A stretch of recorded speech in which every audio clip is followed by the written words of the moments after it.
சொல்கிறேன். இப்போ கடவுள் புண்ணியத்தில் பார்த்தீங்கன்னா கிட்டத்தட்ட ஆல்மோஸ்ட் ஒரு 157 வெட்டிங் பண்ணிகிட்ருப்பேன்.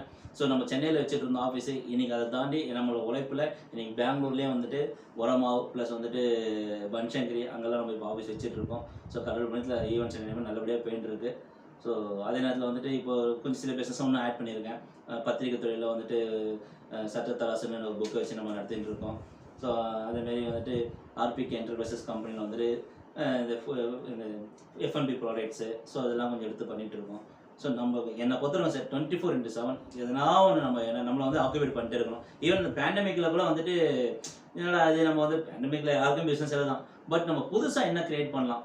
ஸோ எக்ஸாம்பிள் நம்ம கதையில் உட்காரலாம், சினிமாவில் எடுக்க போகிற கதையில் இன்னும் கொஞ்சம் நாலேஜ் க்ரியேட் பண்ணலாம். பிஸ்னஸில் சரி நம்ம என்ன இன்கம் பண்ணுறது நான் புதுசாக பார்த்தீங்கன்னா இந்த எஃப்என்பி ப்ராடக்ட்ஸ் ஆரம்பித்தேன். ஸோ அதுவும் கொஞ்சம் ஓரளவுக்கு நம்மளுக்கு அது கொஞ்சம் கை கொடுத்தது. ஸோ அதேமாதிரி பார்த்தீங்கன்னா ரியல் எஸ்டேட்டாக கூட இருக்கலாம். அதுவும் வந்துட்டு என்னென்னு